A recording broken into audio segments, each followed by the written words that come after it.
Hello, I'm Donna Scale along with my co-host Tiffany Ross. Welcome to A Time to Dream. We're brought to you by Roaring Lambs Ministries, and you know, everybody has a story. And if you know Jesus Christ, do you have a special story about how you've seen God work in your life? And our ministry is all about helping you tell that story more effectively and giving you opportunities to do that, just like this show, A Time to Dream. If you'd like to be on our show, just contact us at atimetodream@gmail.com. But are you or someone you know struggling with an addiction? It can be such a dark, lonely place. It's a vicious cycle that you might want to get out of and just not know how. If that's you or someone you know or love, we believe this show today can make a huge difference in your life. We're so excited to have Pastor Victor Torres with us today. He's originally from Puerto Rico, but he's lived in Brooklyn, New York during his youth. His family faced poverty, which led Victor to seek solace in gangs and drugs. Years later, and heavily addicted to opioids, he discovered true freedom in Jesus and through the ministry of David Wilkinson and Teen Challenge. In 1971, Victor and his wife Carmen founded New Life for Youth Ministry, which has now helped thousands of young men and women find freedom from drug addiction and gang life. In 2007, Pastor Torres was the recipient of the Multicultural Unity Theologian Award.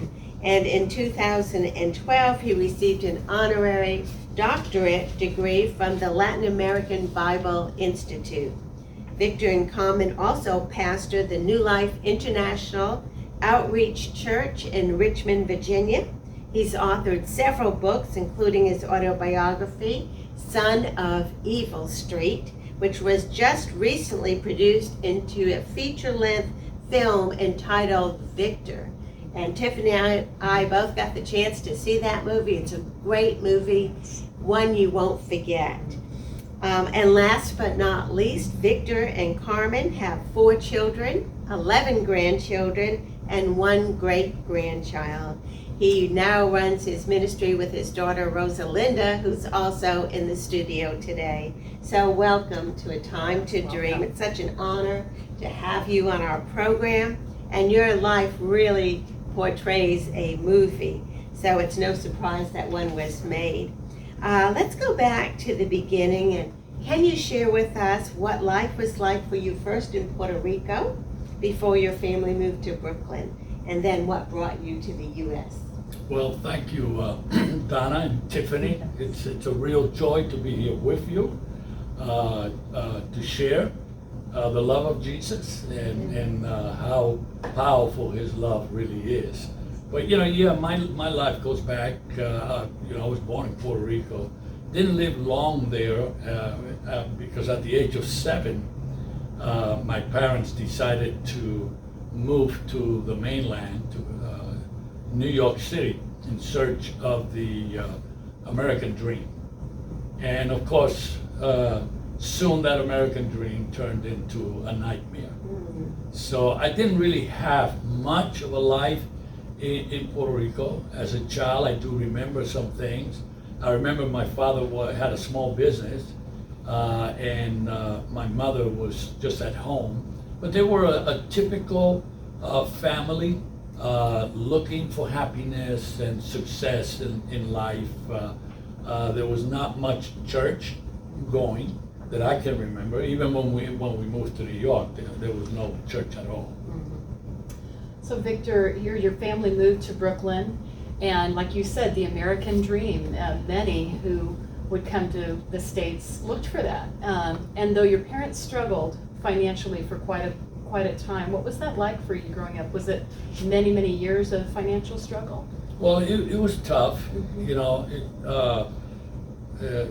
My father, my father had left first, and so he wanted to establish himself, and so that he can have a place for when his family would move to New York City. And when my mom the kids. And actually, I have a sister that doesn't. She's not in the movie. It doesn't show. It's a long story, not because we didn't want her to be in the movie, but to make it short, the little girl they had to play her part couldn't stop crying, so we had to leave her out, and they had already spent a lot of money in it. But my mother started working as soon as she got there, and my father held 2 jobs. So for us kids, we were sort of like on our own, Right. in the home. And even though I had a good dad, he was a good provider, he's a good man, he was never at home because he worked these 2 jobs. My mother worked from 9 to 5, and so, we were actually the ones that were taking care of the home, so to speak. And so, our companions became our friends, and we lived in a pretty tough neighborhood. So it didn't take long for the environment to get a hold of me. And from there on, of course, it was a downhill experience.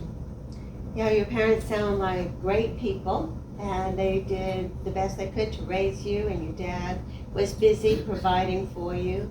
And in the movie, we just saw what a prayer warrior your mom became, not at first, but we'll get to that later. But so you were left alone, and like you said, it was a tough neighborhood, and before you knew it, you had friends that weren't the best influence on you, and you started to turn to their ways. Tell us a little bit about that. Yeah, and we had a good home. I tried to get into wholesome activities in school. There was a neighborhood club that I got involved with. I became a dancer. I was a real good dancer. They even put me on TV. Wow. So it was pretty good. And I wanted to succeed, and my parents wanted me to succeed. But slowly but surely, the school that I was going to, the school that I was attending, I had to fight my way in and fight my way out every day. Every day it was trouble. So I would come home with bloody nose, black eye, some sort of hurt, and my parents were going crazy. They didn't know what to do. This is all they had. And at times I even told my parents, can we move away? Can we go to another place? And they would, just couldn't do anything about it. So the environment started catching up. Drugs came into the neighborhood. I always say I grew up with good kids. They were good kids. All of us were good kids. But by the time we woke up, it was too late because drugs had come in like a plague. It had come in like a fever, and it attacked the entire community. And the next thing we know, everybody's using drugs. So Victor, you have a story where I believe at 12 years old, you actually stabbed someone. Is that true? Yeah, at the age of 12, by now I was trying to find identity among the little clique in the neighborhood. And there were bullies, there were, gangs were tough and rough. The playgrounds were going out of your house, and it was not a house, it was an apartment, and you go downstairs and all you saw was, hangouts on the street, and especially in the summertime. And I started carrying a knife, what they call a switchblade, and this one guy came and started beating on me. And so I didn't think twice. I just pulled out the knife, and the next thing I know, I had stabbed him in his armpit. And when I saw the blood all over my hand and the knife, I never experienced anything like that. I panicked and I started running. I ran home, and I tried to, I was on a Saturday, my mother was home, and the police just crashed. They found out where I was living. They crashed into the little apartment. My mother tried to hide me underneath my bed, but she forgot that I'm long-legged, and my legs were sticking out of the bed, and the cops came in and they grabbed me from the bed, they pulled me out, and here's a 12-year-old kid with handcuffs in a police car, frightened to death. I didn't know where I was going, what was gonna happen, but when I look back at that experience, it was the initiation of a turning point for me for the worse. Yeah, so from there on, I started then, I joined the gang. So at the age of 14, I joined the gang. I was part of the largest gang in New York City, which is the Roman Lords. And they had what they call brother clubs in different boroughs, 5 boroughs in New York. And Brooklyn was one of the biggest ones. And so I had to join again. I joined again. At the age of 14, I was carrying a black jacket, which it's like a leather black jacket. And then we would put the colors, what we call the colors, the name of the gang on the back. And once you joined this gang, it was for keeps. You was in it for keeps. Wow. And that's when a lot of the bullying really happened, even with the drugs. They would entice you and shame you into doing drugs. Yeah, what people don't realize is that once you get into the drug culture, it's a manipulation. It's a controlling factor that, drugs control people. Gangs, they control people. Like in my gang, if the only way that I could get out of the gang was to die or move away real far. That was the only way, because once you was in the gang, you was in the gang for keeps. And Victor, with the drug addiction, we see also in the film just the snowball effect that it had. It just like you needed more and more. So I know that several times you tried to quit, your parents put you in rehab, you had several cycles like this. What was that like for you? Yeah, well, at the age of 14, just imagine a 14-year-old boy taking a needle with 4 other guys and sticking it into your main vein in the arm. And from that first shot, you become hooked. It was heroin. And now every day you wanted to feel the same way you felt the first time. So now every day I was taking a shot, and then it just went on 3 times a day, 4 times a day. Now you didn't have enough money to buy drugs, so you had to commit crimes. So I was going around mugging people, doing crazy things, breaking into places, planning out what they call jobs. We did payrolls and things like that. So there was a lot of money, but then you start selling the drug and you become a pusher. And now it goes into tens of thousands of dollars. Wow. And you start living this life. Yeah.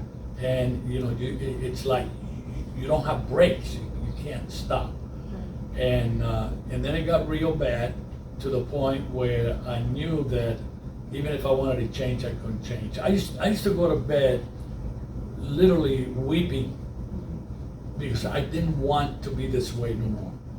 I would cry, I don't want to be this way no more. But I had no power. People would say to me, you need to have willpower. Well, I had all the will, but I just didn't have the power. Right. I didn't have the power to stop.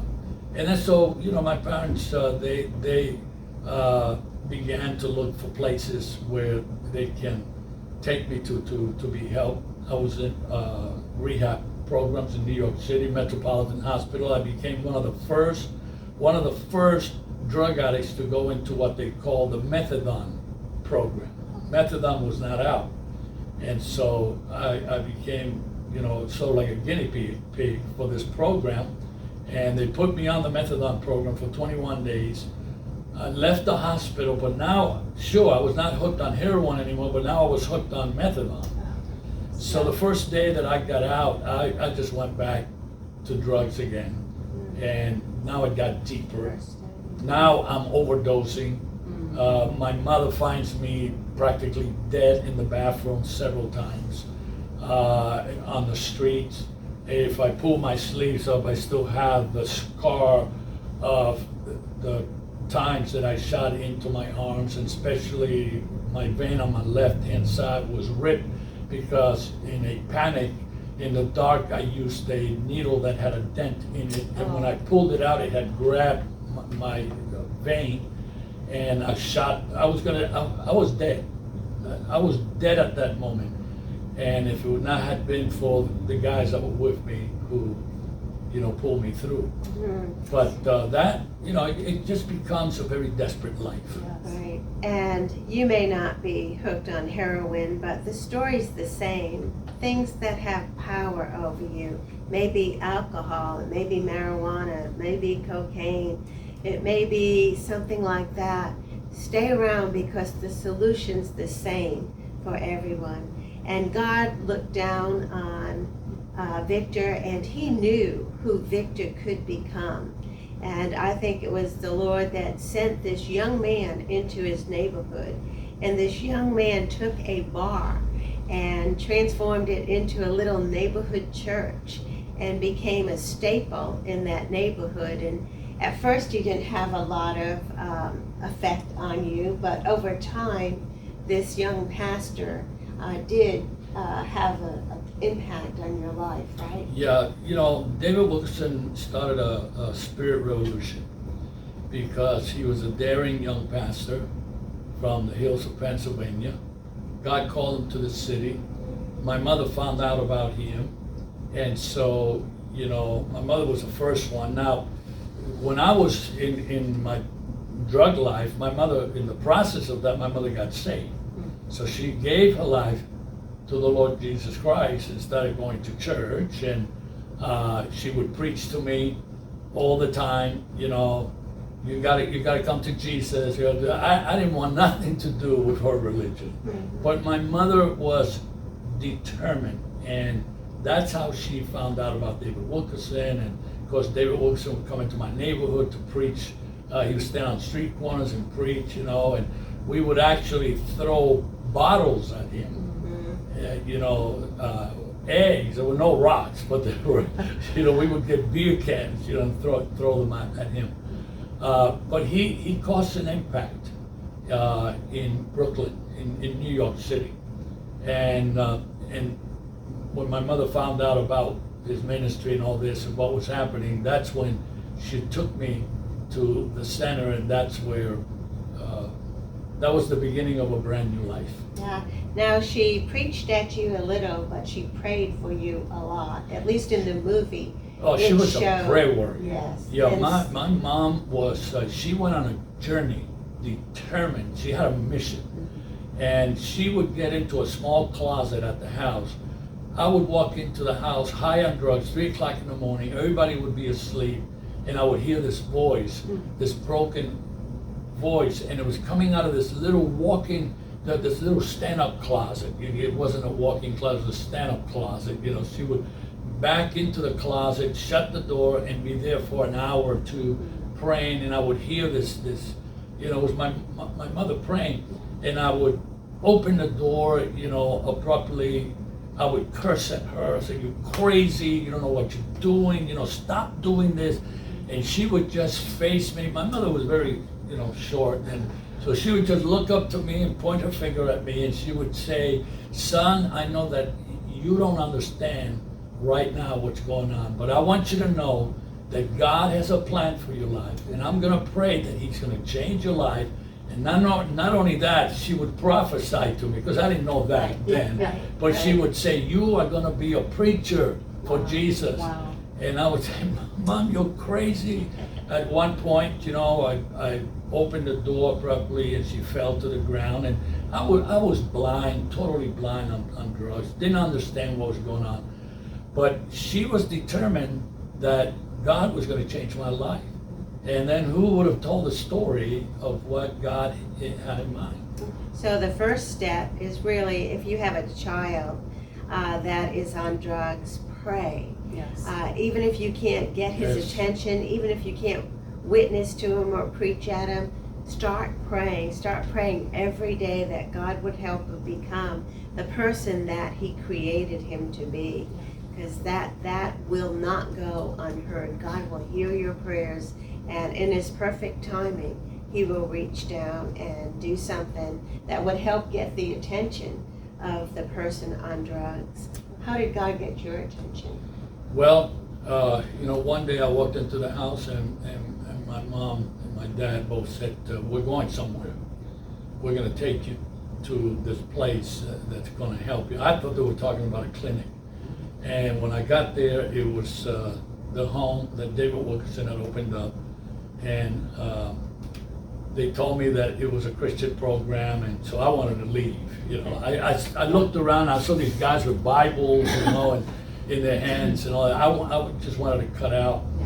But I was under the influence at that point.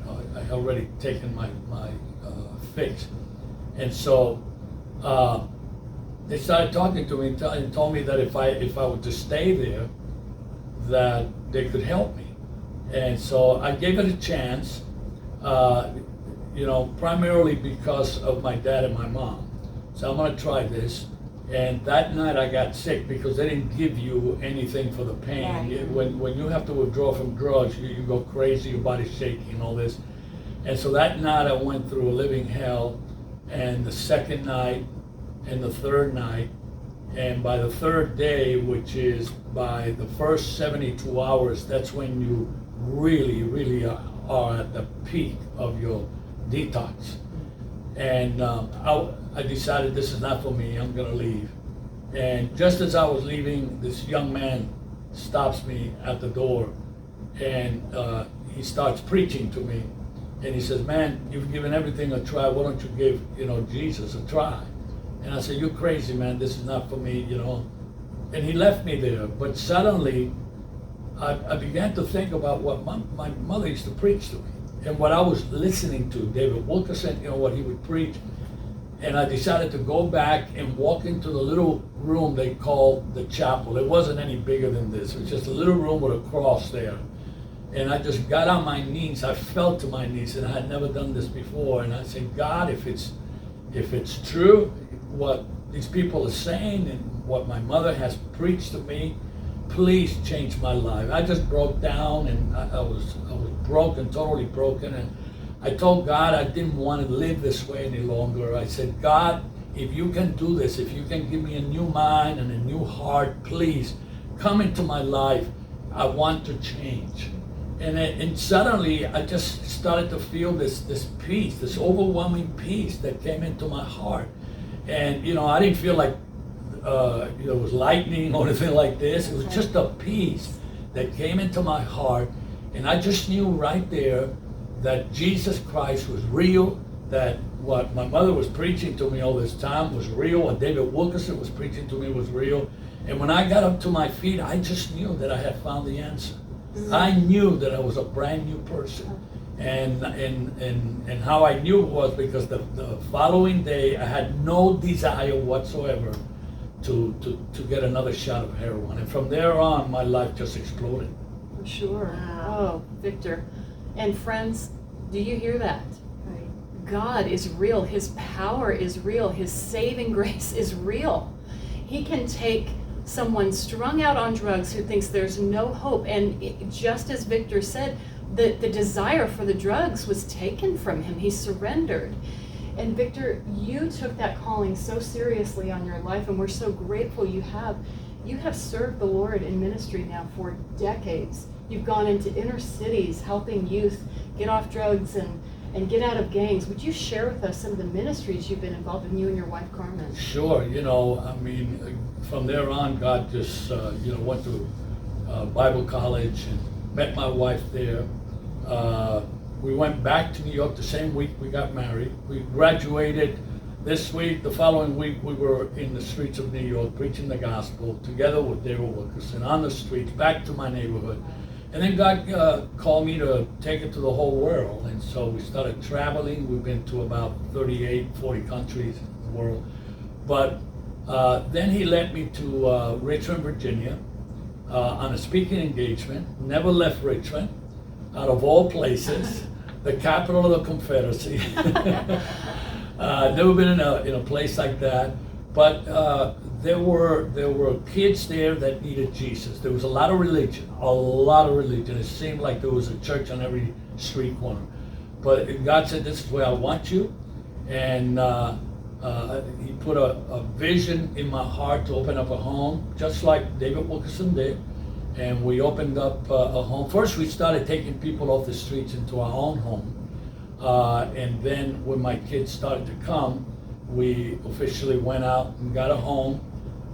That home became a farm, a 118-acre farm.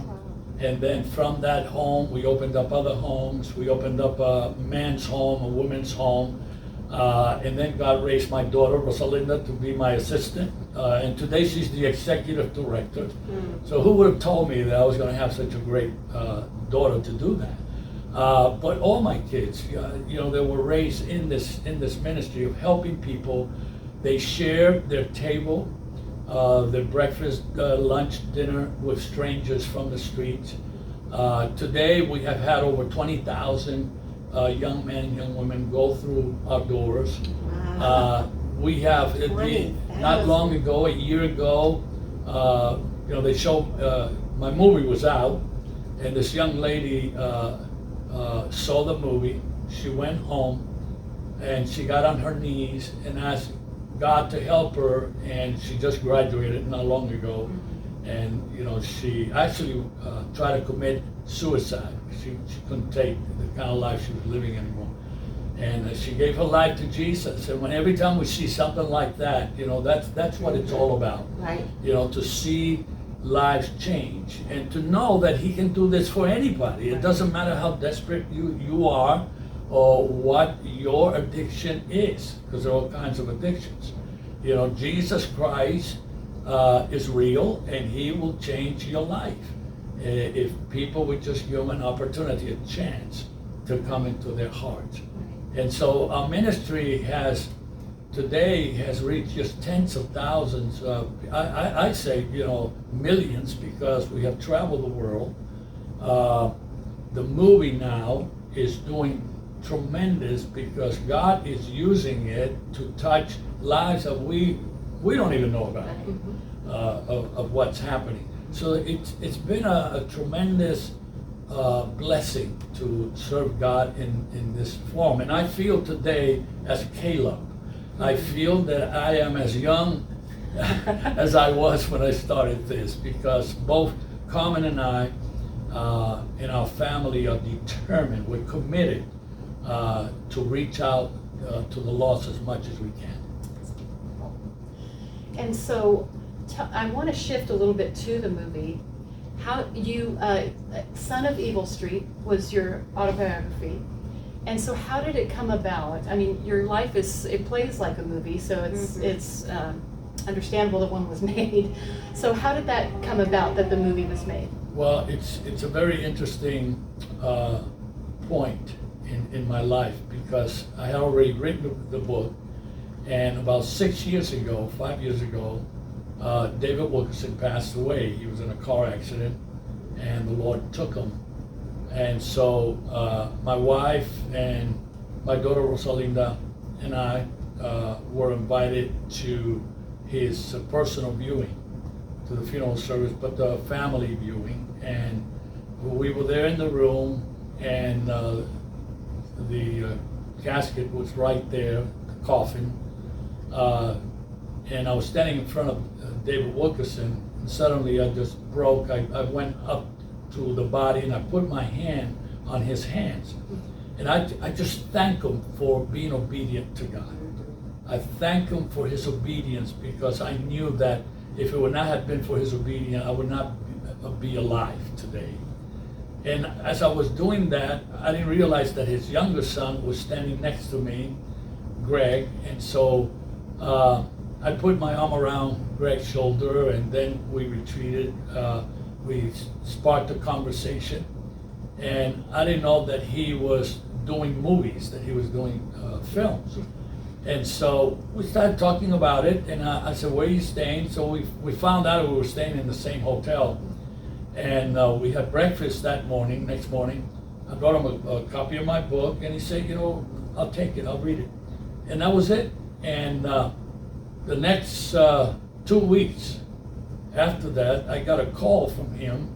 He was working with a director that was directly working with Disney. And he gives me a call and he says, you know what, I read your book and my director has read your book and we want to make it into a movie.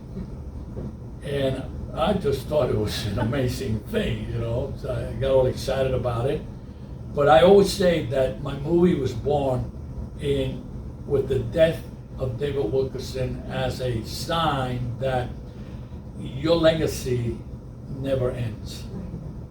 You know, and even in his deathbed, he was reaching people. Yes. His testimony was reaching people, his legacy. And it was born right there at that service, you know, that viewing.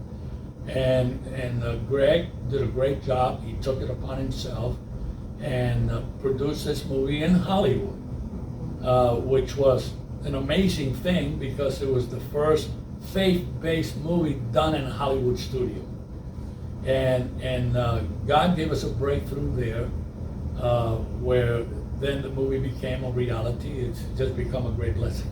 Yeah, and the movie was so well done. You know, Yes. sometimes you hear of a Christian film and you wonder if it's going to be amateur actors or cameramen, but it played like a Hollywood movie. Yes. It was just so gripping, so well done, and the message was so clear. Yeah, and the casting was just like my guys on the street. I mean, Right. they were so real.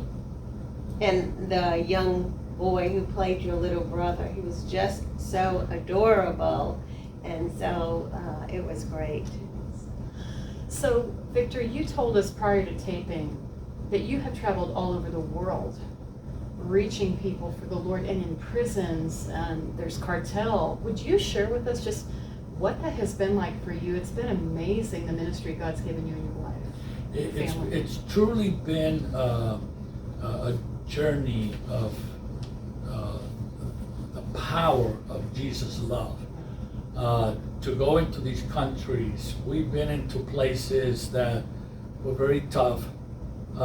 We've always done, every time we go to a country, even though I preach at churches and we preach outside and we do crusades and all this, one of the great honors that God has given us is to preach in prisons, both men and women.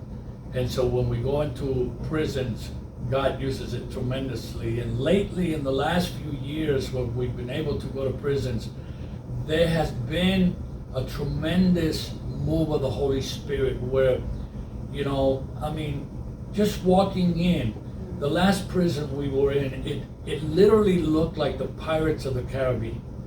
I mean, it was so crazy. There was 3 tiers of you know, floors filled with men, and it was like we're walking into this prison. I have my daughter with me. I have a team with me, and I'm looking around. There are no guards. There are no guns, and I'm saying, you know, if these guys want to kill us, and I'm looking at their faces, and some of these guys, they're tattooed from their head to their feet. They are the cartels. We were in Colombia, you know, you can tell who they are. You can tell the captains of the groups that are in prison. And God's power has been so evident, so powerful, that these men begin to cry. They begin to weep before I even speak. And you can see it, you know, it's almost like they cling to you like looking for hope. Yes. You know, they know that there's more to life than what they're experiencing. And so altar calls have been so smooth. We've never had an incident, and there's just been thousands that have given their life to Jesus. The last place, the last time we went, they couldn't bring in all the prisoners at one time. At one prison, we had like 2,000 at one time. But in this particular prison, which was in, I believe that it was in El Salvador, and that's the crib for the MS-13. And so they took us into this prison. They told you they just killed the superintendent of the prison 6 months ago, so we can't give you the whole audience, the whole population. We're only going to bring 40 men at a time. And so they put us in this room, And suddenly they sit me in the front, and this guy is being brought in chains with two guards, one on each side, and his legs chained up, his arms, and he is a tattoo from, he's bald-headed, he's a tattoo from the top. All you could see is the little beanie eyes, like this. And everybody knows who's in the room. And he was the head guy of the MS-13 there. And so they sit him right in front of me, right there, and he never took his eyes off me, like trying to intimidate me. He knew that I was going to speak, so he just sat there staring at me like trying to intimidate me. But then the Holy Spirit spoke to my heart, and the Holy Spirit told me, just look straight into his eyes, because there is a child inside of him. Every time I think about that, I just break, because it was so powerful and so real. And I just stared back at him. It is the longer I stared back at him, and suddenly I began to see tears coming down his cheeks. And when I got up and spoke and shared my story, and I always do an altar call, for those that want to receive Christ to raise their hand. He was the first one. Both hands went up like this, and when his hands went up, everybody's hand went up, because they knew who he was. And this is the kind of miracles that God is doing today. We are in a time when it is one of the greatest opportunities, in spite of the fact that there is a tsunami of evil that is rising. There is a tsunami of the grace of God that is also rising. And they're meeting face to face. And Jesus wins. He always wins. Great. And so today, God has opened many, many doors for us to bring the gospel. Now, you're the author of a couple of books. Two of them are right here in front of the camera. Can you tell us a little bit about these books? Yeah, well, one of them is Reaching Your Addicted Loved One. And that's this one. This one right here, which is a tremendous message for parents, for families. If you have a loved one that's addicted, most of the time people go crazy. They don't know what to do, like my parents. What do? I just found out my kid is on drugs. My daughter, my son, they don't know how to deal with the problem. They don't know where to go. So I share a lot of good information, give a lot of ideas. I also give a plan in reaching your addicted loved one. I share about our own ministry and similar ministries, faith-based ministries that use the power of God to bring healing. Because the person got changed from the inside out. And so that book is a very timely message for today, for what is happening today. The other book, Spirit Revolution, that book is birthed with David Wilkerson's death, and how that revolution now has become so real in our society, and it's going on right now. And so the message there is a very timely, powerful message with insights and I believe revelations that God has given me as tools for the church, for individual Christians to deal with today's difficult problems. I call them bionic problems.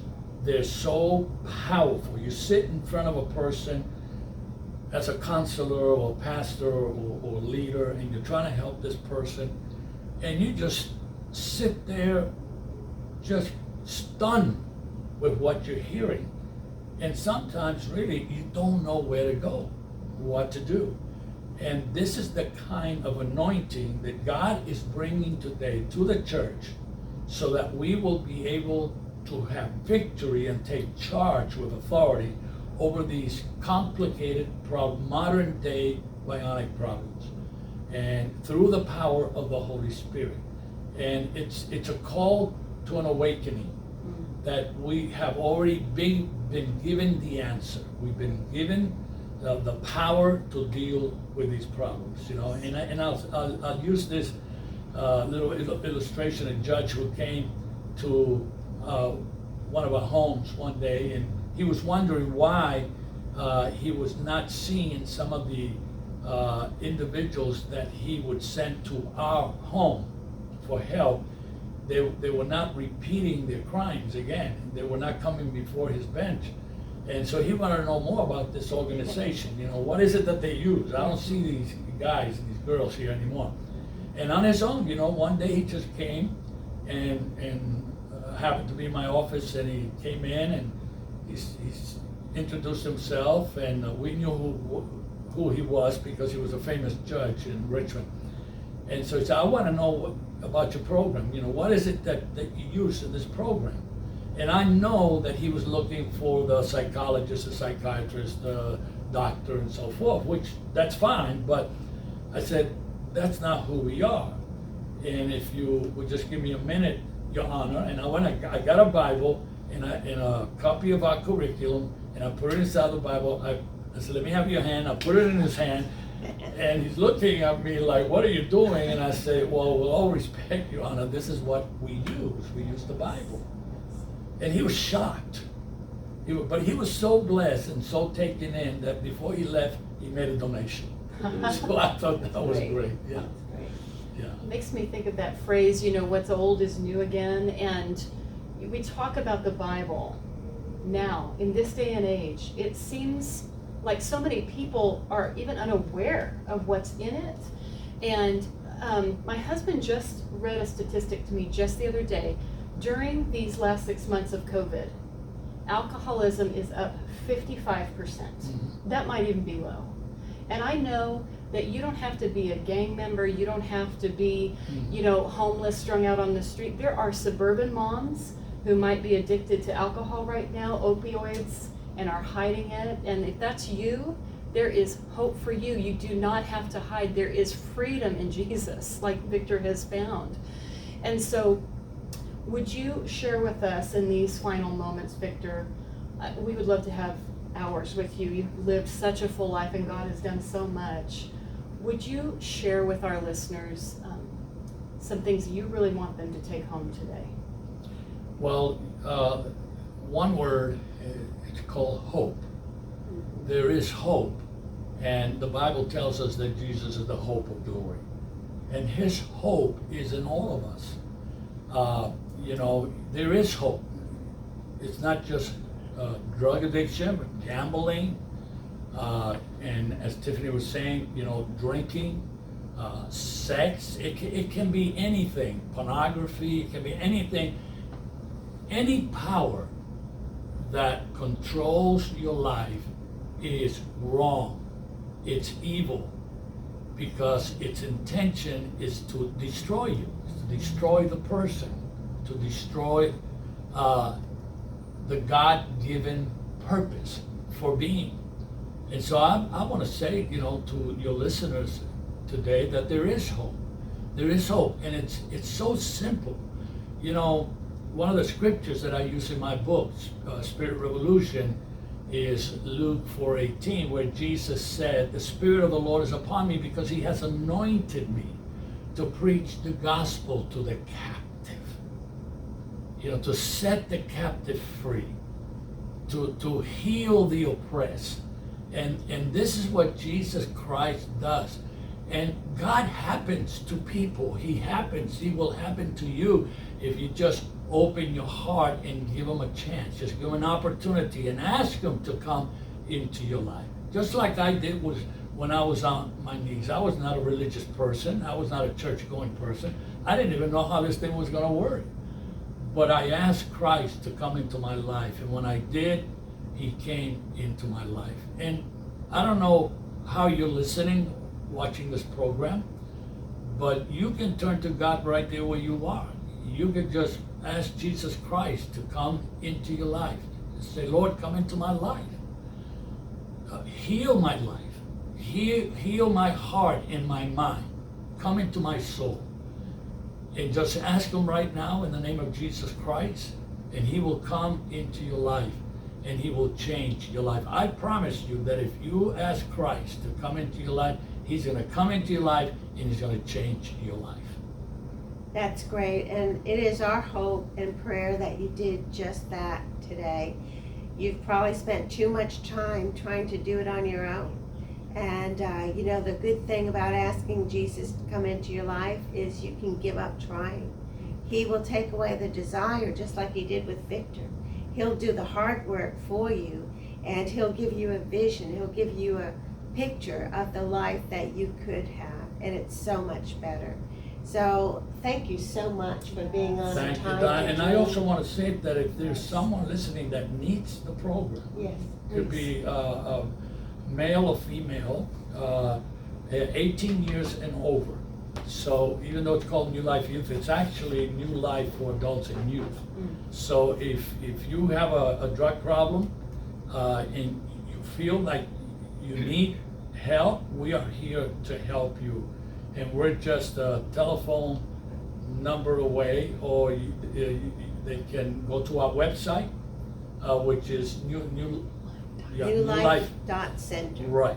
I have to ask all the time. You've got a couple of websites. If you want to know more about Victor, or maybe you want to reach out to him to have him come and speak to your congregation, his website is victortorres.org.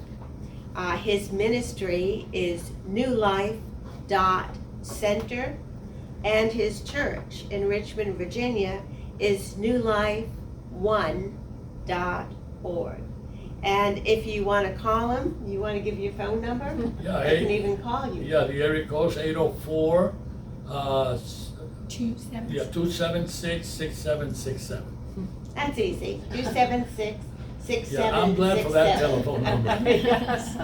And we'd love to hear from you as well. If this show has helped you, reach out to us at atimetoDream@gmail.com, or you can call us as well. Our phone number is 972-380-0123. So for myself, Donna Still, and my co-host Tiffany Ross, thank you for listening to A Time to Dream.